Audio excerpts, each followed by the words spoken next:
Hello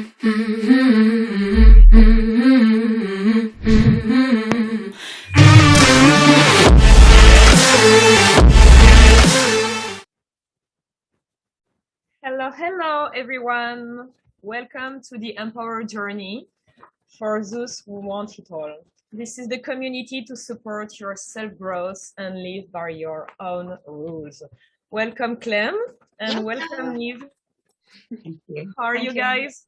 Great, thank you. And you? I'm fine, thanks. So today our guest is Niamh Flynn. She's a sport psychologist specialized in hypnosis. In fact, she was my hypnosis trainer 4 or 5 years ago, and I'm so happy to welcome her today because she changed my life. So I hope that today she is going to give us a lot of insight on our wonderful theme of February, which is about patience and wintering. So first, can you tell us more about your empowerment journey, Niamh? Well, I first studied psychology, Annalise, and when I finished the degree, I was disillusioned, to say the least. I didn't know what to do. I didn't know what I was supposed to do. So I went working in a gym. I was a gym instructor as well. And I loved that. Loved the physical activity, the teaching, everything about it. And after doing that for a few years, I fell down the stairs and I couldn't drive to the gym. I couldn't teach classes. So at the time, the internet was relatively new, but I started to Google and I found a hypnosis course.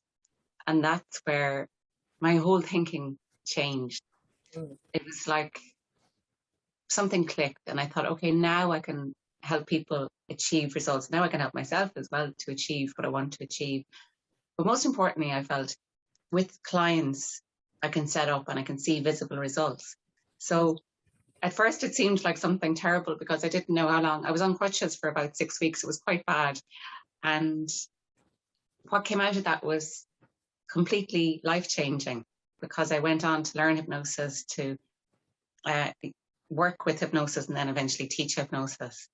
And that's, I suppose, empowering from something quite negative at first, but it turned into something great. Definitely. Yeah. Oh, amazing. Thank you so much. This is so inspiring. So to go back to the theme of this month, so we have been talking already about how we can make the most of this time of winter when things seem very slow and we can be impatient and the frustration is up. And Anna introduced last episode the concept of wintering, which we really love because it's really about seeing maybe what is good about this slow time of life, maybe in the season, but maybe not literally in the season, maybe also in other periods of your life when we had to wait, planting seeds and being very impatient for them to grow so that we can harvest the results. So what would be your insight on how to embrace this wintering? So sometimes we can turn adversity into something so positive, but also patience is proven to be of benefit as well. And even if we're not born patient, we can learn to be patient. And if there's a study called the marshmallow study, which you may or may not be aware of, where little children are given a choice. You can have the marshmallow now, or you can have a few marshmallows if you wait until tomorrow. And they did a follow-up study several years later in the late 70s, early 80s, I think, or late 80s, early 90s, actually. And they found that the kids who had waited, who had had patience, had better SAT scores, they had fewer behavior problems, and noticed that success is linked with patience. So we might not necessarily have it naturally, but certainly we can teach it and we can learn it. And if we can learn that, the rewards are enormous, aren't they? Even like you said, with you plant the seeds and then you see these gorgeous plants, herbs, flowers, and it's magnificent if we can wait. Exactly. It's all about this patient and this waiting. And it can be fun. We can also embrace that slower aspect. Absolutely. Yeah. And I feel like there's a lot of power in, you were talking about success and patience, because when you want to succeed in reaching a goal, you have to be patient at some point of the process. And for me, it's like a challenge, when I want the result and I don't have it, I'm like, this is my power to be patient to reach the goal. And I found, at first I was impatient. I was like, I'm an impatient person and I will never be patient. I want to to run through the wall and that's it.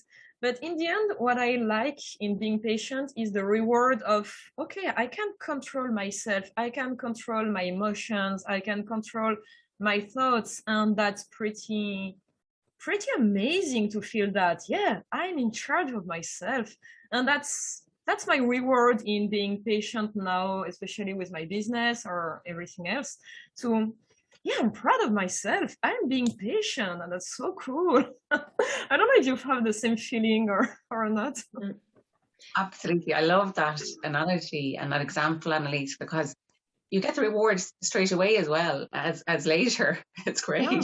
Win-win. And I certainly did. I had to be very patient with my business. It was all word of mouth. And at times I just was questioning myself and saying, what am I doing wrong? And, but I had no marketing skills. And what I should have done was go ask somebody who, and I did at times, but it wasn't the right fit.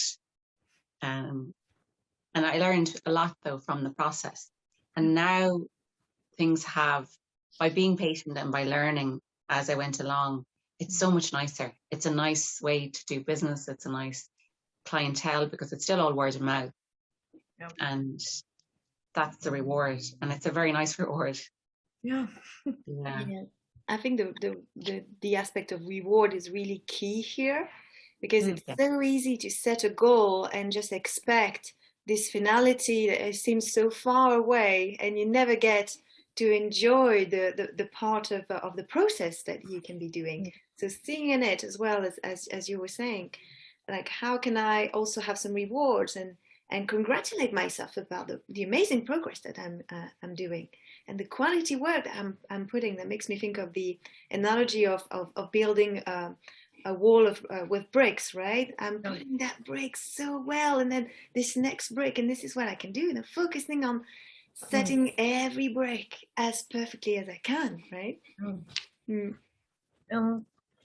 I feel like building our ability in being patient and loving the process was a great learning for me, because I used to be how can I say, a goal achiever, but like a goal addict. So I would put a goal, I would do it, and in the end I would like, that's not enough, I'm not happier now that I've reached my goal, so maybe I need to reach another goal. So I would set another goal and do something else and reach the goal, and no, still not happy. So and it was so frustrated, and I would feel overwhelmed a lot all the time. I would feel overwhelmed, I would feel tired, I would feel unhappy. And that's really something that I learned, to reward myself on the small steps that I do, on the small goals that I reach, but stop waiting for the big goal to make me happy, being happy in the moment. And I feel like there's this patience from your kids when you talk about the study, like they were waiting for more marshmallow in the morning. But there's a study that shows that what's more excited for us is the anticipation. It's not when we reach the goal, it's the anticipation of reaching the goal. So if we can keep this excitement, like, I'm gonna reach my goal and I'm so happy right now because I'm so excited, that's the fun. That's the real fun, because when the thing is done, there's nothing else. That's it. And it's a thought process, Annalise, isn't it? It's about changing how we think and looking at the process and saying, okay, I achieved something today, and it might be that there was an extra client, or it went for a longer run, or was able to climb a mountain that I couldn't have climbed 2 years ago, but I made a step towards it. But certainly it's changing our thinking. And once you change your thinking and your belief system, then I agree with you completely. Just focus on the process goals. Have the end goals, certainly, and then, excuse me, the process goes. If we can enjoy them, then isn't that what life is about? Because it goes too quickly anyway. Blink, and a few years, like you were on the course a few years ago, and it only seems like yesterday. But for me, probably not for you. But yeah, time goes too quickly, so we might as well enjoy everything we're doing.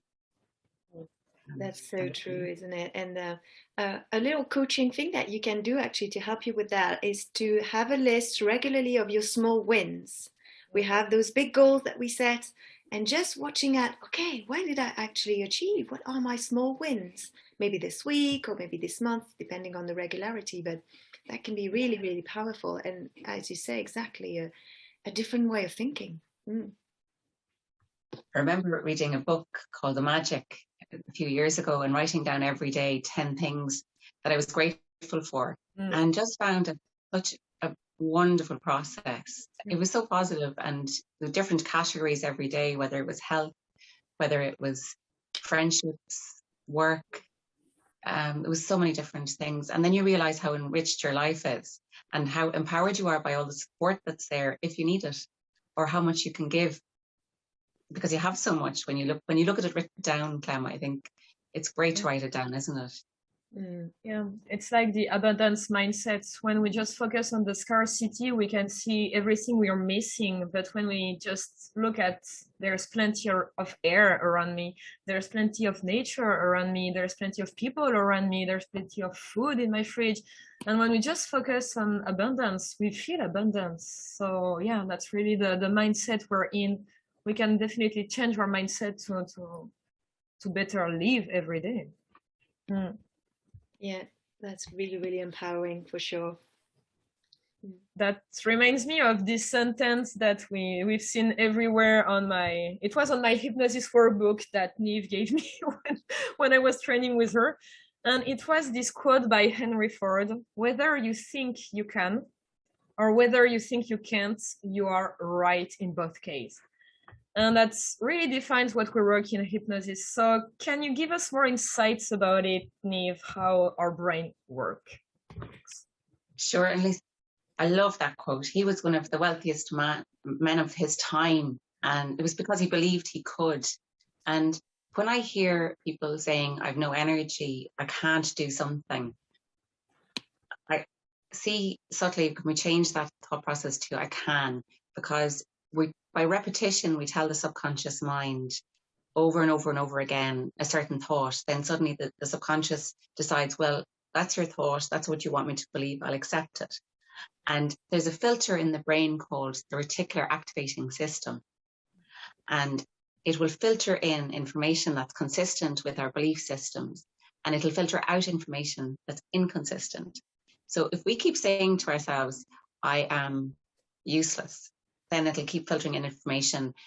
When somebody says something, it might be entirely innocent, but we might pick it up incorrectly and reinforce that belief system. But if we keep saying, and we can say it to other people, and it has a positive effect as well on their subconscious mind, you're fantastic, and look at what you've done, and you've achieved this and this and this. And with repetition, you can get into that subconscious mind, change the belief system, and then the reticular activating system will look for all of that information outside in the world that it hears, sees, and it confirms it to the subconscious that that's correct. So we have biases naturally, but isn't it better to have a bias that's positive, such as I can do this and I'm happy doing this, rather than I can't, because then we'll just get information, all of the reasons why we can't do something, instead of all of the reasons why we can. In a nutshell. Yeah. So the repetition is key to build our bias to be positive instead of negative. Yeah. And even writing, I find it really helpful to write little notes. I have a golfer who wrote a note about what score he wanted and just kept it there in front of him and got the score in the game he wanted to get that score in. And lots of examples like that. And it could be weight loss. It could be, I think what sometimes makes it difficult is that the reward isn't immediate, like you were saying earlier. And actually, we're not always sure that there's going to be a reward either. So in one way, there's a study that showed that it can be cultural. Our patience and our tolerance of uncertainty can be led by culture rather than personality, where they looked at kids who were from India, from the US, and from Afghanistan, I think, and a very remote part of Ecuador. And they gave the kids an option. Again, it was of sweets. But this time there was kind of another option where, right, we'll give you the sweet now, we'll give you more tomorrow. But if we give you more, actually there's a chance, 1 in 6 chance that you'll get double that or treble that, or whatever the quantity was. But what I thought was surprising initially was that the children in the United States and in Afghanistan and India, they were more tolerant of uncertainty, and they were more likely to wait than the kids who were in a less industrial part of the world, because they had no sense of security that maybe this would happen. So we can, I think the positive to take out of it is that we can actually learn, and we can train ourselves to be more patient and to be more tolerant, and that it's not something exclusive for people who are born patient, that it is conditioning as well. Absolutely. I think it shows as well the power of bringing more positivity into your life, and even sometimes seeing maybe outlooks that could seem negative and seeing maybe, okay, how can I get a gift or an opportunity from that? Is it a learning opportunity? Is it something that I can go even further than what I would have done initially? So that it really twists everything, right? It's like wearing different colored glasses and having a really different experience on the world, and a different filter almost, I would say. I would agree. It's our thinking is so important, isn't it? And we're not even aware of it sometimes, I think. Well, I certainly know I'm trained in hypnosis, and I know sometimes I will be negative occasionally, and then I have to stop, or somebody will say it to me, and I can hear it in other people's dialogue much more easily. And I find, but it's great when somebody breaks that habit. It's almost like a truck going across the road and stopping a negative thought from happening. And even that visualization, sometimes I'll use it if I find that there's a negative thought coming into my mind. Just put a truck across it, like it's stopping you and it's derailing you to go someplace else. Because negative thinking can be damaging to the brain, and long-term negative thinking has been shown to damage the brain and to compromise our cognition, which is not very helpful, long-term or short-term. This is so interesting to know, isn't it? And I love the example also of visualizations that you just mentioned. You catch yourself being negative, or someone reflects that to you, and so that you can actually have a choice, and how can I switch myself back into this positive mode? Would you have more other insights, other tips, and things that people can do, people that are listening maybe to us now, how to train maybe your brain, how to change your brain, or trick maybe your brain sometimes into bringing more joy, more fulfillment, more fun into your life? I think sometimes, Clem, that we get focused on what we don't want. So what I always say to people is, okay, I understand you don't want this and you don't want that, but let's focus on what you do want. We won't worry about how you're going to get it or what we need to do to make it happen. Right, just to start with, we'll just focus on making an image in your mind, or creating an image where it's already happened. And I find that so powerful, because then the reticular activating system starts to search for information that lets us find our way to achieve that. So whatever it is in life, whether it's career or if it's a personal goal, and whether it's, a lot of people are after Christmas wanting to lose weight or build muscle or whatever they want to do, but just to have that image in their mind and then worry about how to get there. I think that's awfully helpful. And then look at the actions. And like you were saying earlier, Annalisa, as well, where the small things. So it might be just weight loss is so easy as an example, just a pound a week. And when you get that pound weight loss a week, sure, it's great. It might be 3 pounds, but it's still a pound a week and it's still going in the right direction. And to stay focused on the positive rather than the negative, and again, repetition.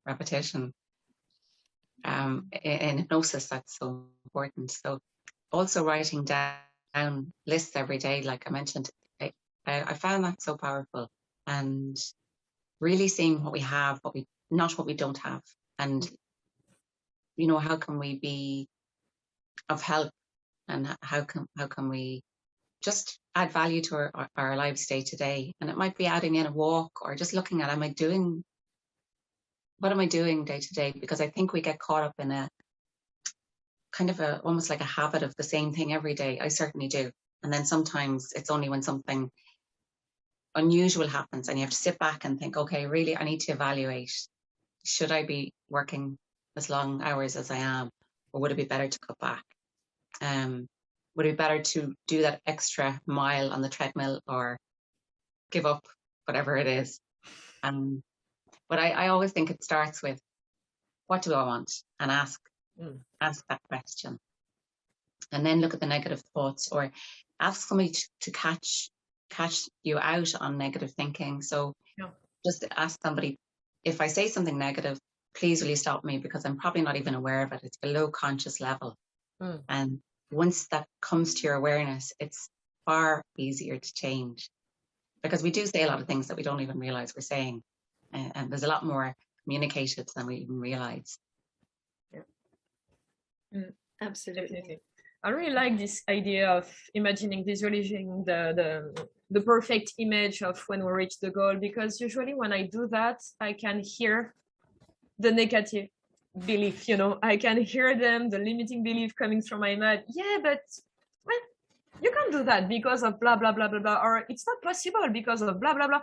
And then I'm like, okay, I'm going to write a list of all the negative beliefs I had in my mind, and to see whether they are true, whether they are not true, whether I can do something about it or not.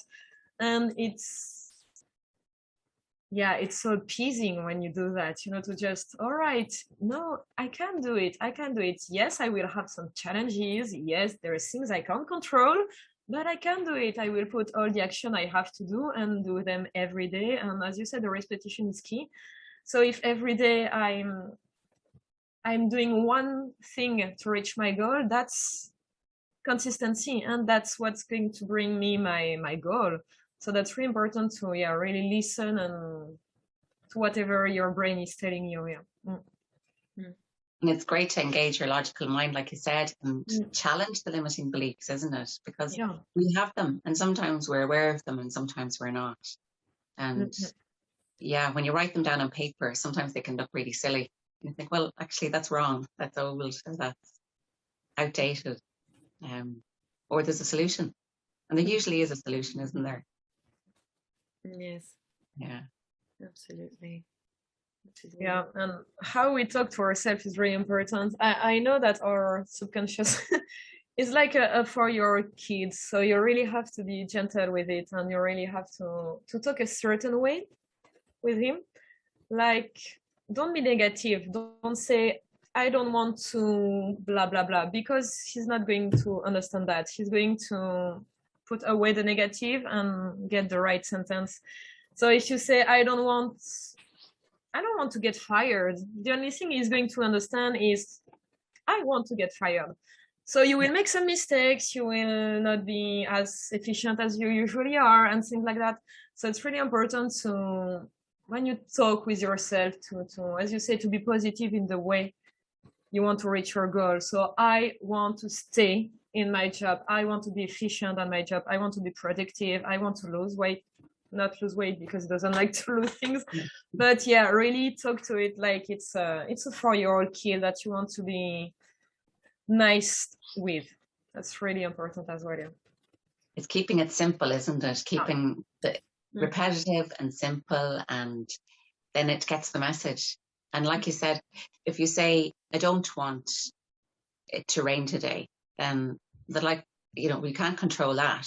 But so your subconscious is going to dismiss it. But if you say, I don't want somebody to be negative towards me, and then all day your subconscious is looking for something negative that somebody's going to say, and you take it on board, it hears, it just hears the negative, or it doesn't hear the part you wanted to hear. So you have to be very specific, and even to keep saying, I'm having a great day today.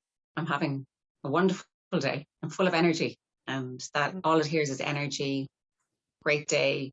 It dismisses the irrelevant words as it sees them. Every day, in every way, my life is getting better. It's like an immersion into more positive, no, that gets imprinted gradually more and more into you. And I really loved as well the question that you were suggesting, Niamh, about what is it that you want? Because it's so easy for the mind to dwell on what is negative and what you don't want and what's happening and what you want to get rid of, for example. While if you, by reframing, by asking this question, what is it that I want? Hang on, what is it that I really want? Okay, I can see maybe my neighbor has got that and that looks really great. And the neighbor looks really happy. Okay, is that happiness that actually I want? Okay, maybe that would look differently for me. So I think it also helps to refine and not get lost into maybe things that it is not actually what you truly want. Maybe some kind of transformation of your mind and your subconscious mind as well. So that's, it's a win-win. It's going to get you closer to knowing yourself better, as well as bringing more positive into your life. I mean, try it and see what happens. It's worth it. Yeah. I have a good example of what you're saying. A friend called me and was like, I'm freaking out. One of my colleagues is getting married. Her wife is pregnant and he's leaving for a new job. And I'm jealous. I want the same. And I was like, I know you. You don't want a kid. You don't want to get married. What you want is stability. And she was like, oh my God, you're right. I just want stability right now. I don't want a kid. I don't want to get married. I want to feel safe in my everyday life. And our brain sometimes can be tricky, It can makes you jealous of something that you don't want because it's not the thing that you want or the situation, but it's what it means to you. So I love what you said, Niamh, about interrupting the pattern you're in with the car now. Because sometimes we just need to interrupt what we're going through right now in your mind to see what's going on, to really just see what's going on and see what we can do. So if we want to have more joy and more fun in our life, just see, okay, I'm not having fun, I'm not feeling well. I just pause and now I ask myself, what do I want? I want fun. How can I have fun right now? Can I just put on some music and dance in my apartment or in my house? Can I just call a friend and just tell her, okay, just give me a joke or something so I can laugh? But we have the control and the power at every time to just interrupt the pattern we're in right now to fulfill our needs, our true needs. And that's really important to, It really is. Every day. It's emotions, isn't it, that we're really looking for rather than things. And you've hit the nail on the head. We're chasing emotions. And I think marketing people who do ads and PR, they really understand that because they sell us an emotion rather than, so absolutely. And it's great when somebody points it out like you did to your friend, because things get clearer and then you don't get as many struggles along the way because you know exactly what you want. And it is stability. So how, and like Clem said, what does that look like for you? So start with the emotion. Yeah. And peel it back. Yeah. Emotions are amazing, how they are beautiful and in the same time forever.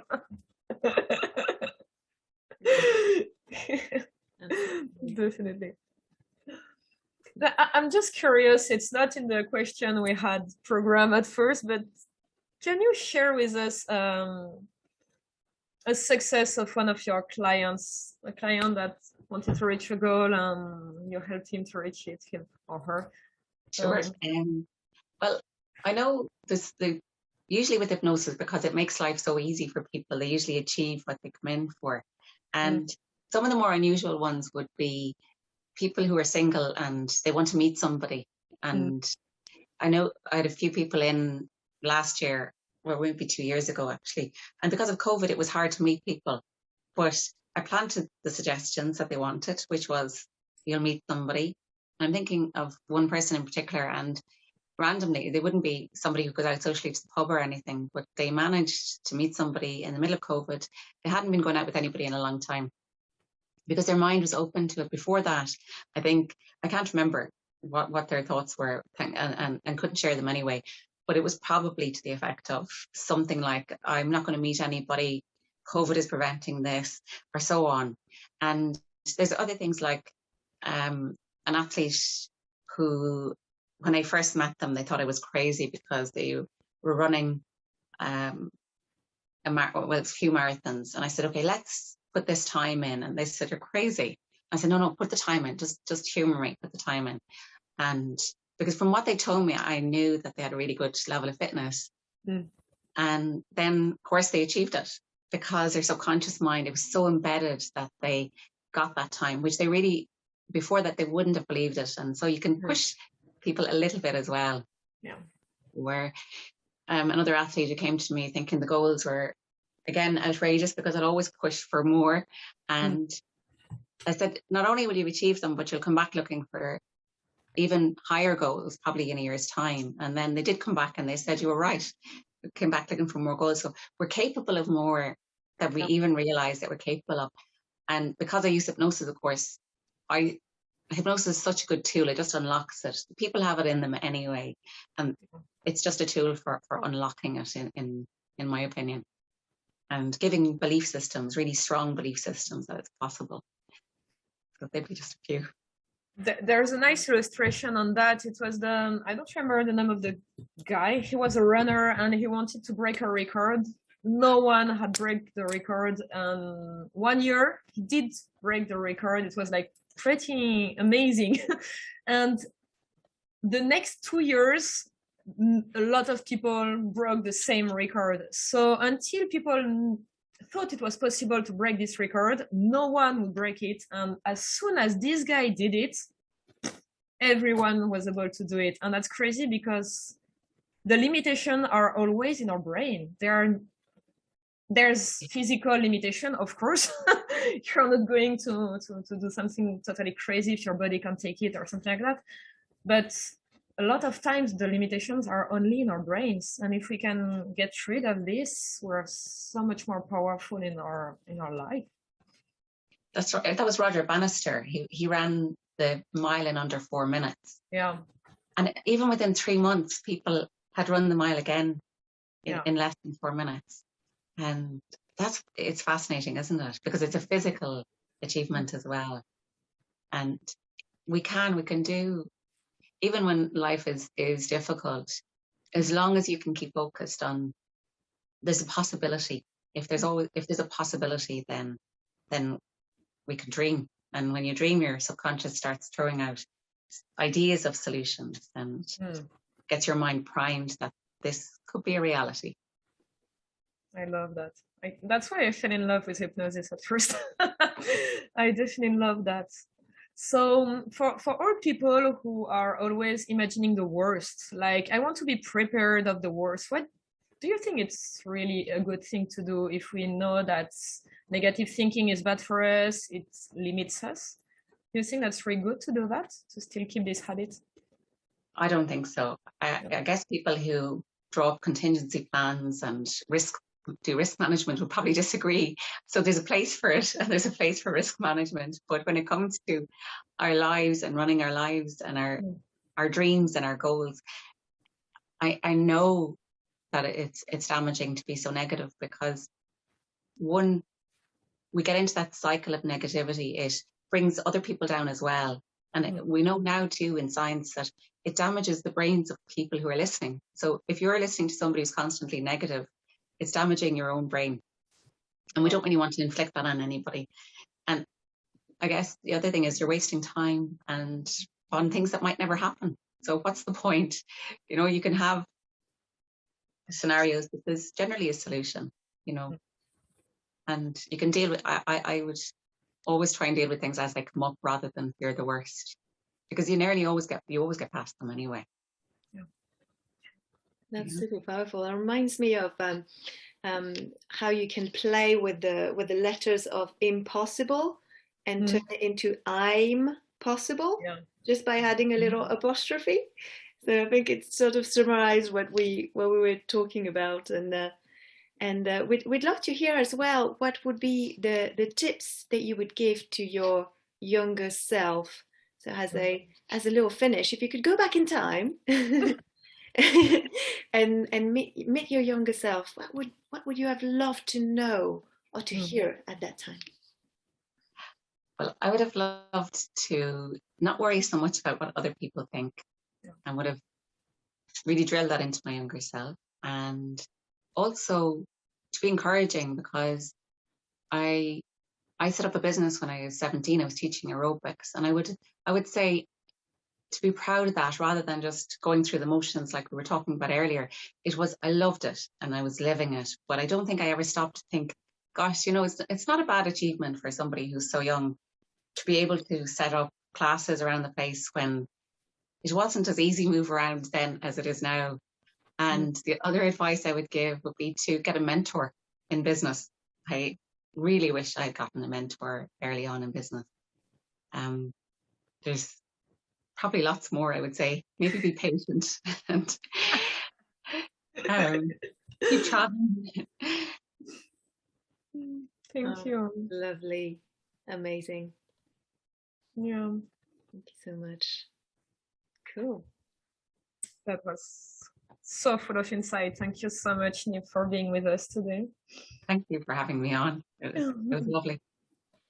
It was really, really great. So don't forget to subscribe to the channel so that you'll get all the new videos. Thank you so much for staying on with us for this amazing episode. Thank you again a lot, Niamh Flynn. You'll get all the information to reach her, follow her on LinkedIn, get to see and discover her website that we really, really recommend that you check out.